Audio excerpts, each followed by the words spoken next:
just that. After Mary Kay Beckman ended an 8-day relationship in 2010, she says this man returned months later in an attempt to take her life, stabbing her 10 times. Beckman claims Match doesn't do enough to warn customers. There may be people on its site like this. And now she's reportedly suing Match for $10 million. But is the dating site to blame? Attorneys Anna Siga-Nicolazzi and Remy Spencer are here to try this. Does she have a case, Remy? I think she has a legitimate claim against the website. This is a very extreme case, and it's the kind of case that can produce results.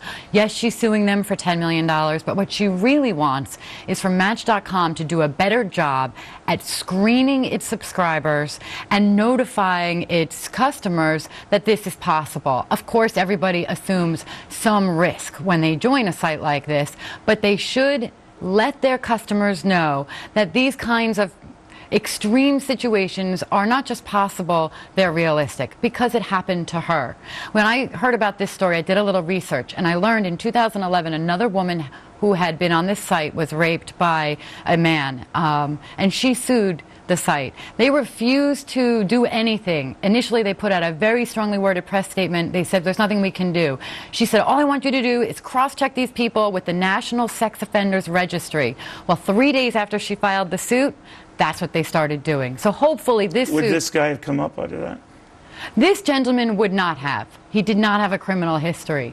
But I'm sure that there are other people on this site that would. And if people are paying money to the website, they should be getting a little better protection.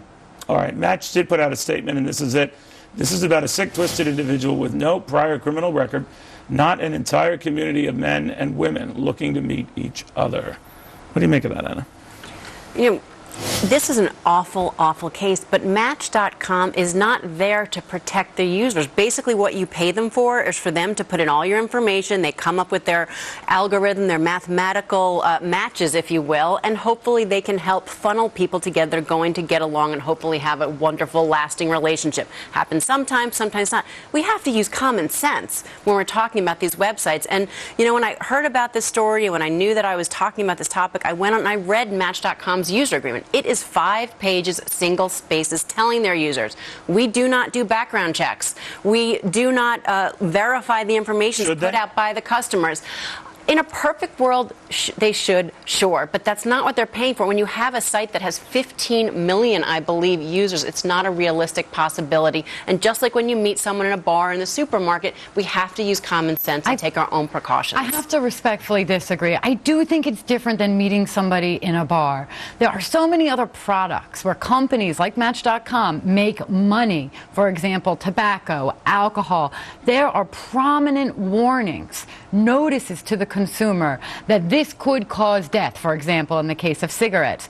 Why Did they say that, by the way, in the 5-page thing? You could be hooking up with a homicidal maniac? Not quite in that way. It's not quite as strongly worded as that. But they got to cover themselves that we don't know who you look at. Why can't they take one affirmative step to cross-check their subscribers? But like you say, this wouldn't have done any good in this case. It wouldn't have come up. But there are going to be instances where it would make a difference. And it seems to me a very small effort. If you apply for a job, they run your background check. Some states do, though. New York is one of them. They say you have to look at the sex offender data registry. But do we also want the government starting to regulate everything we do, including now whether we choose to go online? There's also constitutional privacy issues here. This is not the government. This is a private industry. Match.com. By the way, in New York, you don't know where you begin because everyone's nuts. You know? But where is this going? I mean, here's a site that said, we are what we are, hook up with whom you want, be careful. What's so bad about that? I think that this site serves a very legitimate purpose. There are plenty of people who find love and long-lasting relationships as a result of this site. It is a positive aspect of the internet. And I don't think that this extreme case is reason enough to do away with the entire site. I think what this woman is saying... Do other sites do this? They all have their very explicit user agreements. Some of them do on their own conduct criminal background checks, but most do not, just really because of the numbers we're talking about. It's a hard way of weeding out a nut if he or she is answering all the questions correctly. They could be lying through all the questions. And a lot of people do, and some for legitimate reasons and some for not. But even then, like we said here, this is a guy who would not have come up on any check. He just wouldn't have. So you cannot protect everyone all the time, unfortunately. So that's the bottom line. You're on your own.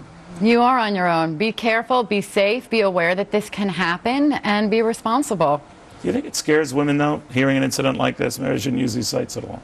I think it is. It's a scary world to be dating in, no matter how you try to meet somebody. But when you're dealing with somebody online, you don't know them. Particularly the computer. You see a face on that computer screen, but you don't know what you're going to walk into if you actually meet them in person. But again, we just have to use our common sense and hope for the best. Hope for the best. Ladies, thank you very much. In the meantime, after the fawning,